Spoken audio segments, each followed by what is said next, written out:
So, niete. Nini weka hiyo bwana? Ama ngoja Sema tupige kati tena. Huyu jamaa anapenda ngoja tupige kati.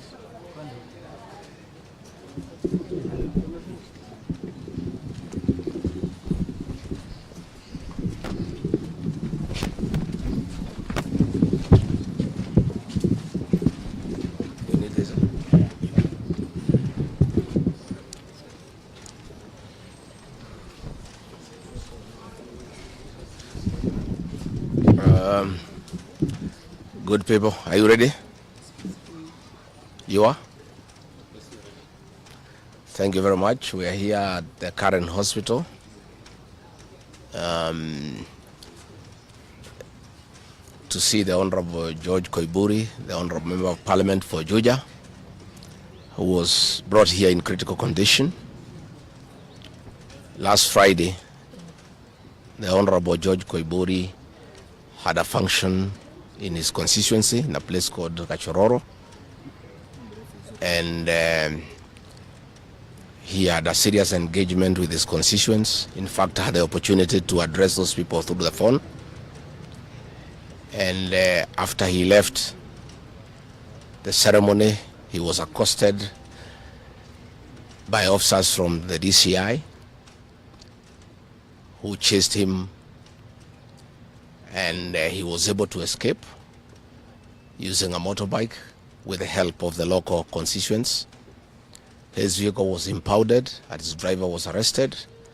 That vehicle is still in the hands of the DCI. And on Sunday, when he was in church, immediately after the service, 2 undercover agents of a killer squad that has been put in place to deal with elected leaders who are not supportive of William Ruto abducted him in full glare of the church members, and in the process almost harmed his wife. It is not known where he was taken to, but after a serious search early this morning, he was found in a coffee plantation in Kebichoi, that is in the Githunguri constituency, badly beaten and in very serious condition. He was taken to a hospital for first aid and later brought here where he was admitted. And I've just seen him and I've talked to the doctors, and they have confirmed that the Honorable George Koimburi was tortured by professionals. He has serious soft tissue injuries. This is torture normally done by professionals. He has lost his voice, and the doctors are working round the clock to restore his vocal cords. And the Honorable Koimburi has been able to communicate through writing, because he is not able to speak, that some chemical was administered through inhalation, and the doctors have told us that preliminary investigations confirm that that chemical has interfered with his vocal cords.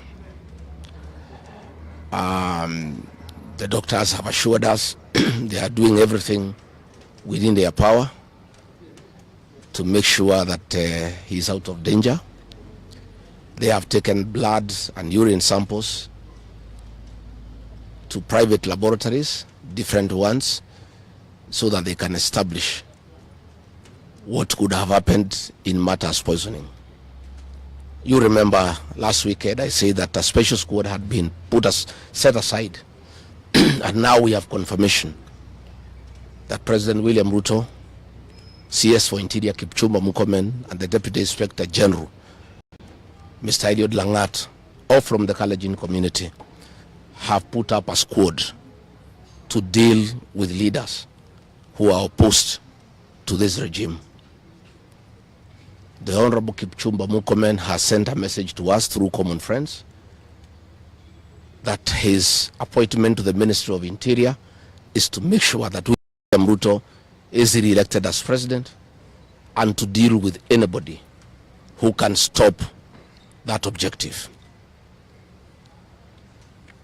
Officers from the National Police Service has confirmed to us that a special squad of 20 police officers from the Nandi sub-ethnic community are the ones behind the abduction of George Koimburi, and they are the ones that were deployed in Kakamega to target the Honorable John Methu and Karungo Athangwa. Specifically, there were about 300 police officers who were deployed in Kakamega, but 20 police officers from the Nandi sub-ethnic community under the direct command of the Deputy Inspector General, Eliud Langat, and reporting to Kipchumba Murkomen and William Ruto, had been assigned to harm the Senator for Nyandarua and the Senator for Kiambu because of their vocal stand against this regime.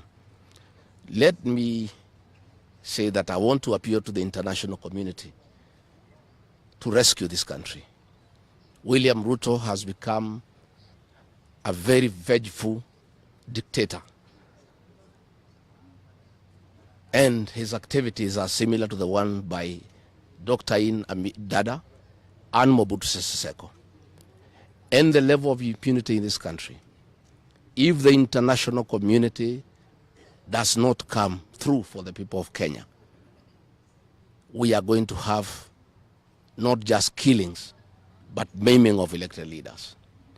What has happened to the Honorable Koimburi is a very deliberate attempt by William Ruto, Kipchumba Murkomen, and Langat to scare leaders who speak out.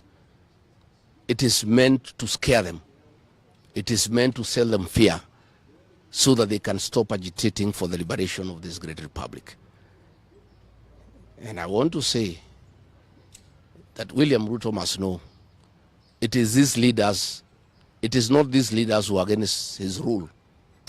It is the people of Kenya. These leaders are simply articulating what the people of Kenya are saying.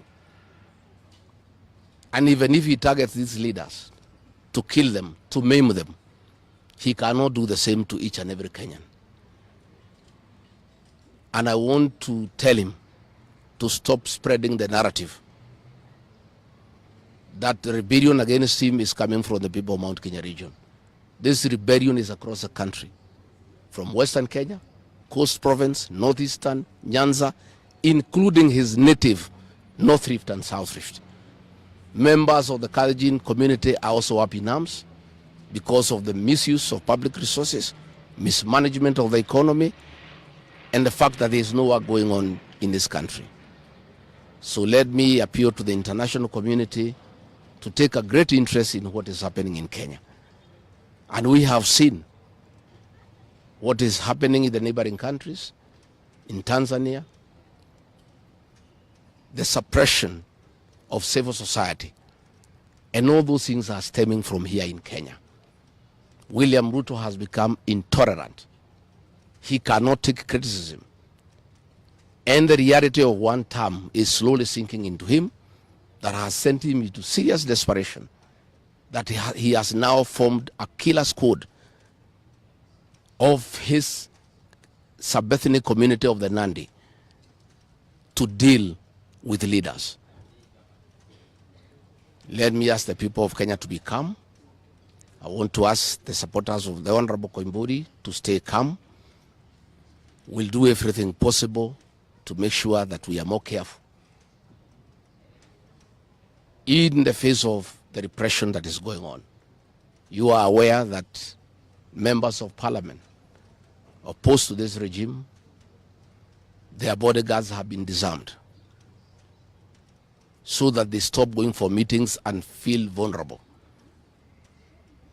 But it is very clear why they have been disarmed is to allow members of that gang that has been formed by the president to abduct them and to threaten them.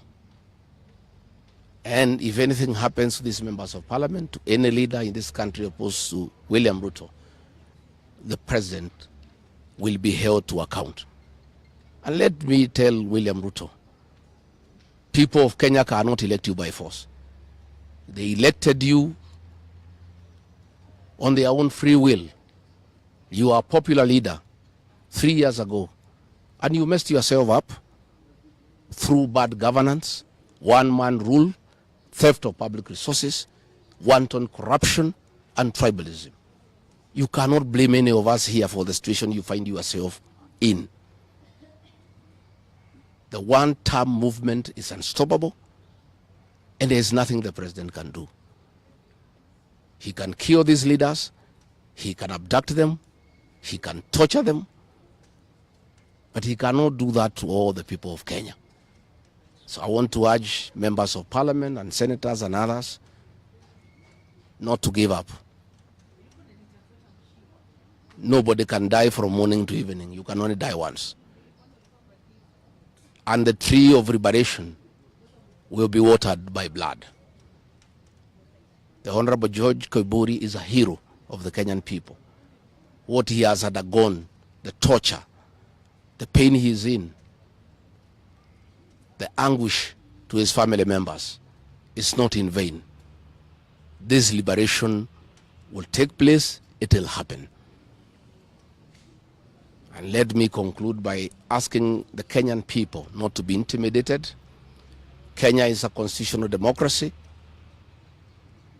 They are entitled to cast their vote the way they want. And William Ruto cannot force the people of Kenya to elect him. And there is nothing he can do about it. Thank you very much.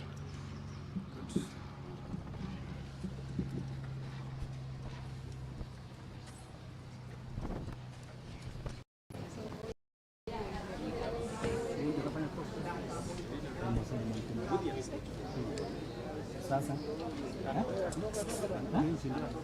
So. Niete. Nini weka hiyo bwana. Ama ngoja Sema tupige kati tena. Huyu jamaa anapenda. ngoja wapige kati.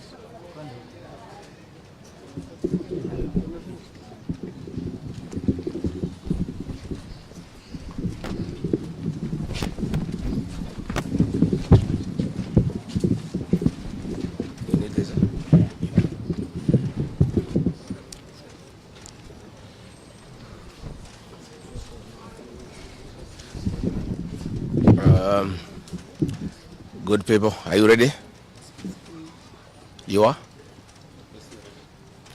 Thank you very much. We are here at the current hospital. To see the Honorable George Koimburi, the Honorable Member of Parliament